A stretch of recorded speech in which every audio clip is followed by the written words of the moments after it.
Magandang umaga po sa inyong lahat. Ako po si Bolsi, ang panganay ni Ninoy at ni Cory.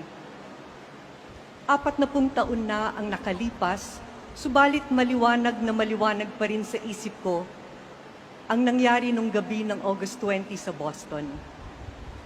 Ilang araw na akong nag-aalala sa maaaring mangyari sa ama kong si Ninoy Aquino pagtungtong niya sa Maynila. Maghahating gabi na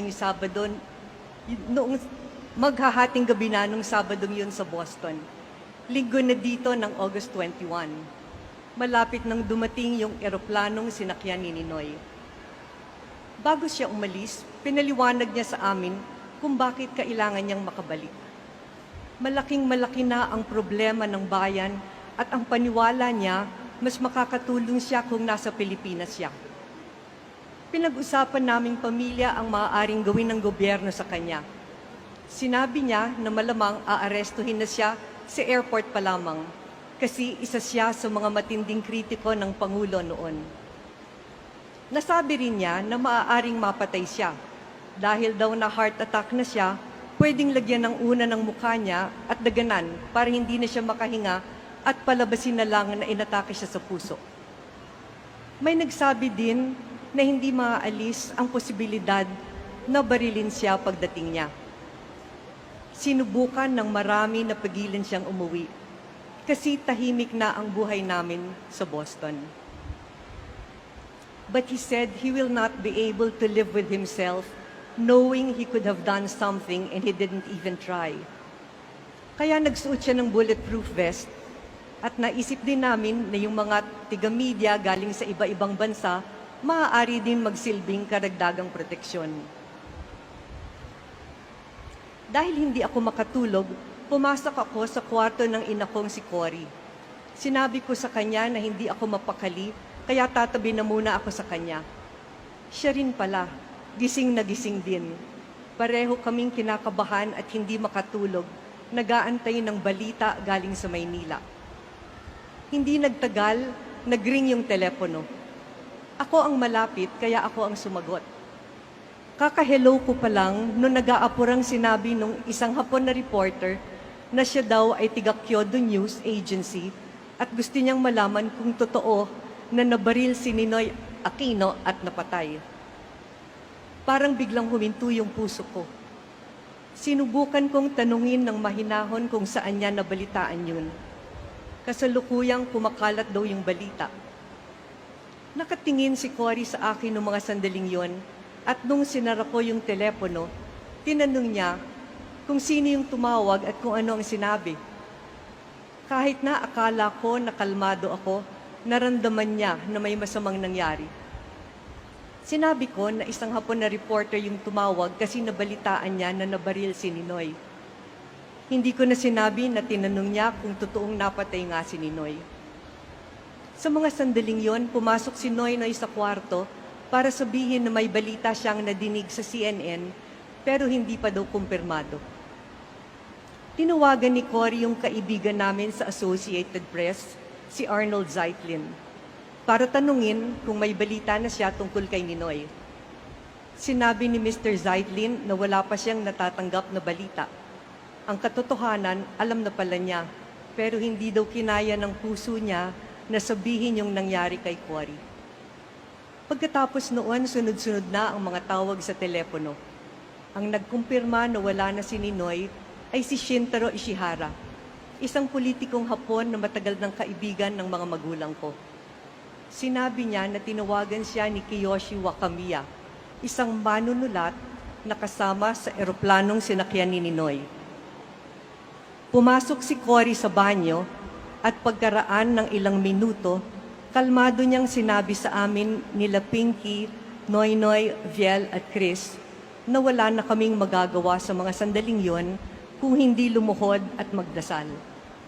Kaya lumuhod kaming lahat at nagrosaryo. Summer sa Boston noon, pero alala ko nanginginig ako at giniginaw ng gabing yon. Sinabi ni Ninoy sa huling liham niya na wala siyang maiiwang kayamanan sa amin. Ang maiiwan lang daw niya ay yung pangalang inalagaan niyang panalitiliing malinis. Subalit hindi niya naisip na iuniwanan din niya kami ng isang bagay na higit pa dun. Ito ay ang pag-asa na nanggagaling sa malalim na pananampalataya at tiwala sa ating Panginoon, na hindi niya tayo pababayaan at mananaig din ang tama, ang katotohanan. Ilang taong nakakulong si Ninoy, ilang panahon in solitary confinement, nahatulan ng kamatayan base sa mga inimbentong charges, inatake sa puso, halos namatay nung nag-hunger strike dahil pinanindigan niya yung kanyang mga paniwala at pinaglalaban. Ngunit hindi siya nawalan ng pag-asa kahit kailanman. Hanggang sa huli. Dahil para sa kanya, the Filipino is worth dying for. Nung napas lang siya, nagulat kami sa dami ng nagising, nakiramay, nagdasal at nakipaglibing. Nung nawala na siya sa piling namin dito sa mundo, ilang beses din pinakita sa amin ni Ninoy, ni Cory at ni Noynoy na hindi sila nawalan ng pag-asa na maaayos din yung mga problemang hinarap nila. Sa mga panahon ngayon, ilan na ang nagsabi sa akin na sayang ang lahat ng sinakripisyo nila Ninoy, Cory at Noynoy. Nasaan na naman daw tayo ngayon? At bakit nasira ng mga kalaban ang pangalan ni Ninoy, ni Cory at ni Noynoy? Sinabi ko na tinuro sa akin ng mga magulang ko na ang kabutihan na ginagawa natin ay hindi nawawala. Maaaring natatakpan o nakakalimutan, ngunit hindi nawawala. Sinabi ko rin na totoo, nakakalungkot na kung ano-anong kasinungalingan ang kinakalat ng mga kalaban. But I shared with them what keeps me hopeful. Saint Matthew wrote that Jesus said, "Nothing is concealed that will not be revealed, nor secret that will not be known." He goes on to say, "Do not be afraid of those who kill the body but cannot kill the soul. Rather, be afraid of the one who can destroy both soul and body." Sa huling paghuhukom, sa Last Judgment, turo nga sa atin, mahihiwalay ang mga matino at naapi sa mga sinungaling nagsamantala ng abuso at ng api. Kapit lang tayo sa pag-asa na mananaig ang katotohanan kahit wala tayong maihaharap sa salapi ng ating mga kalaban.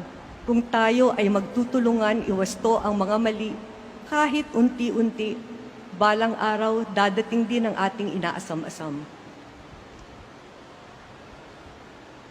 My heart is full, as well of the hearts of Pinky, Kiel, and Chris. Our spouses and our children. Full of love and gratitude. Thank you, Archbishop Sok. Thank you to our bishops and priests who celebrated the Mass.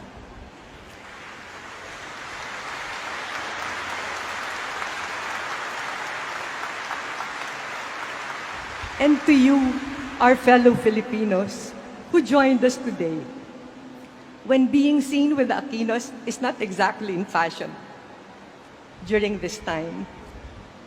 Thank you for being one with us today in remembering Ninoy Aquino, the man who dreamed the impossible dream, running where the brave dare not go, to fight for the right, without question or pause, for the Filipino he believed worth dying for. Maraming salamat po.